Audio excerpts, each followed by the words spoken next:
Good morning, this is Dr. Rajkumar Arya, Associate Professor in Department of Chemical Engineering, NIT Jalandhar.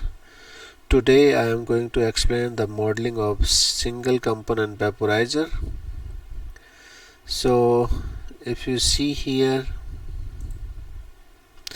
single component vaporizer, so here is the boiling system. So most of the time is complicated because it have liquid phase dynamics and vapor phase dynamics. Sometimes we have to consider both. Sometimes we have to consider either liquid or vapor phase depending on vaporization rate and amount of vapor inside the reactor or tank. So in this case we are considering a case example here. A liquefied petroleum gas LPG is fed in a pressurized tank to hold the liquid level in the tank.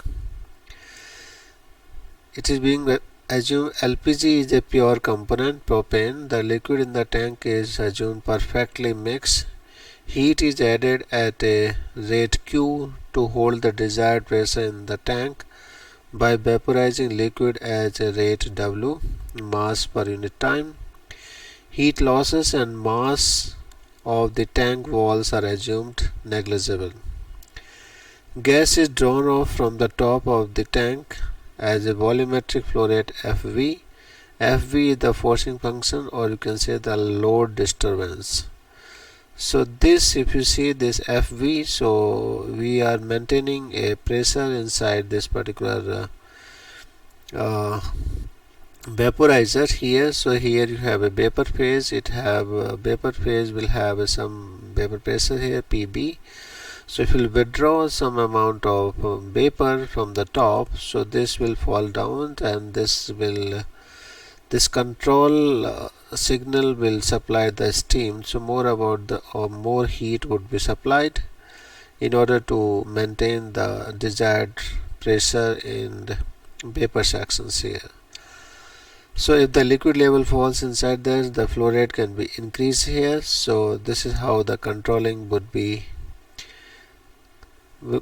controlled here actually. So here this feed is coming with, this might be carrying some enthalpy with it. Now once it's charged here, so steam is being provided here just to convert the liquid into the vapor, and the heat losses are being considered to be the negligible here. So that's what we wrote here, heat losses and mass of tank wall.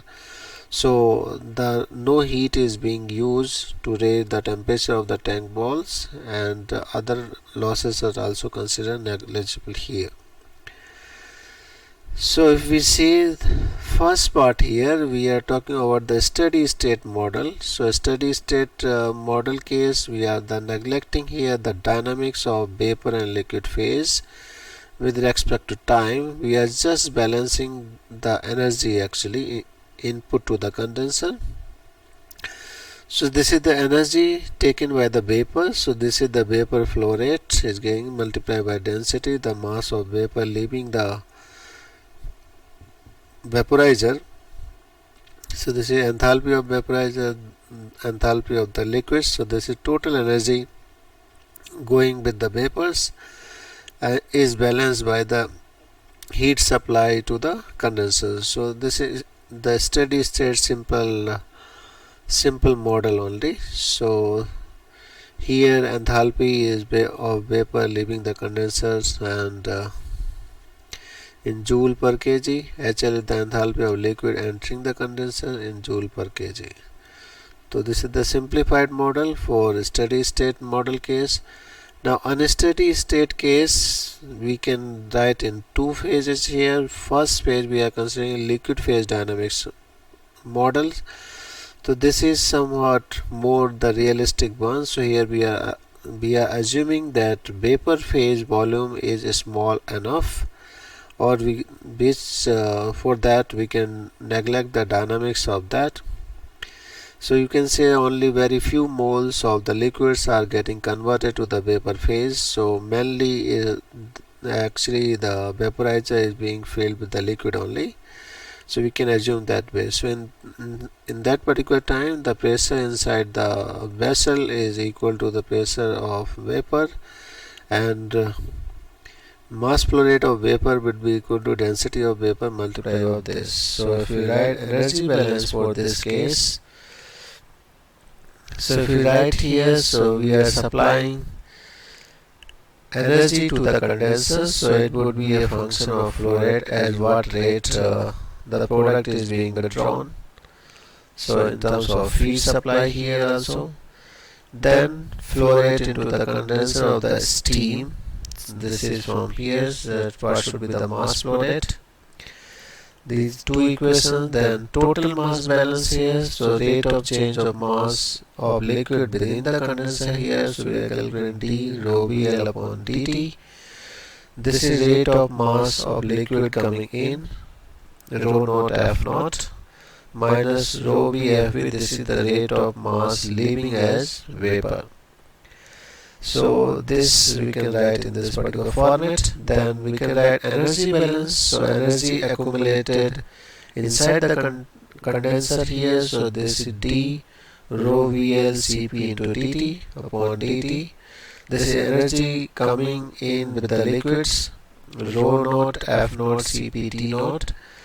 This much is the energy leaving with the vapor, so this rho v Fv Cpt plus lambda b, enthalpy of the vaporization, plus we are supplying energy to the condenser, that is Q.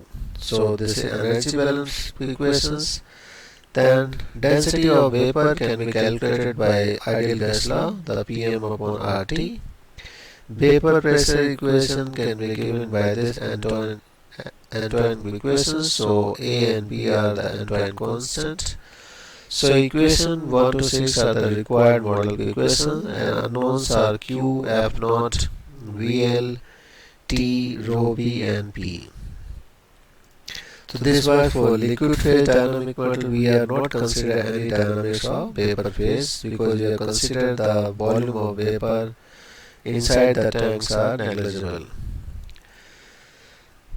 Third approach is liquid and vapor phase dynamics. So if amount of vapor is very large, so this dynamics cannot be neglected. So energy balance for liquid and vapor phase must be written precisely in the time derivative.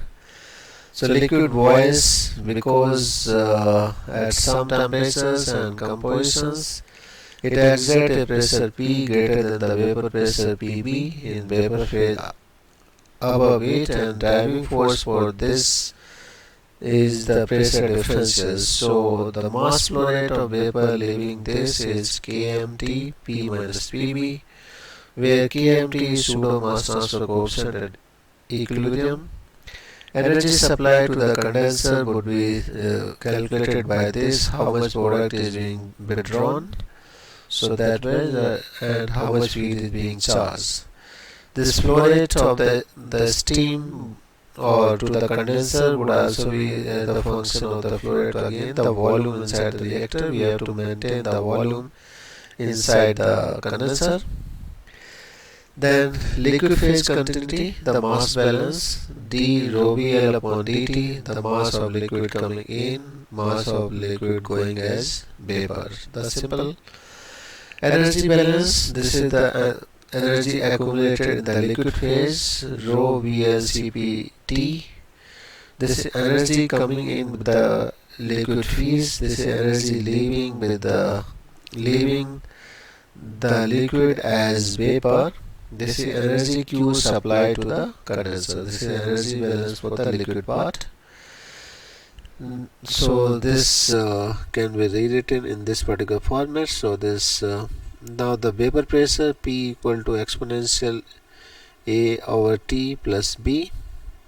Vapor phase dynamics, we can write continuity balance for vapor phase. So dB upon rho v upon dt. So this is mass change of vapor phase component. This is the amount of vapor coming into this particular sections, and this is the amount of vapor withdrawn from this particular section. Then energy balance. So energy accumulated inside this vapor chamber. This is d bb rho v ub upon dt. This is the energy coming into these chambers with the vapor phase. This is mbhl minus the energy leaving with this vapor phase the vapor product. Then density of vapor will be calculated. Rho v is pm upon RT. So internal energy of the liquid can be calculated as CpTL at temperature TL. Enthalpy of the vapor boiling off. Enthalpy of vapor leaving this Cv and Tb. And HL is the enthalpy of vapor boiling of the liquids. Now there are 10 variables: Q, F0, VL, WB, T, BB, rho B, TB, P and PB, and 9 equations. So 10th equations we can write for BB plus VL equal to V tank. So this is more rigorous model with more number of variables. Tough to solve, but it is close to the realistic situation. Next case could be the thermal equilibrium, the model here. So in thermal equilibrium model is being very simple here. Once we are solving here, the liquid and vapor phase assumed are in equilibrium all the time. So temperature of vapor is equal to same as temperature of the liquid. So this eliminates the need of vapor phase dynamics. So here we can write here total energy accumulated in the liquid phase equal to energy coming in with the liquid as a feed. This is the energy leaving the condenser as a vapor product, and this is the energy supplied to the condenser. The simple one, but more realistic one is case C and D. So case C and D, where we have considered here the liquid phase dynamics, and then we have liquid and vapor phase dynamics actually. Thank you.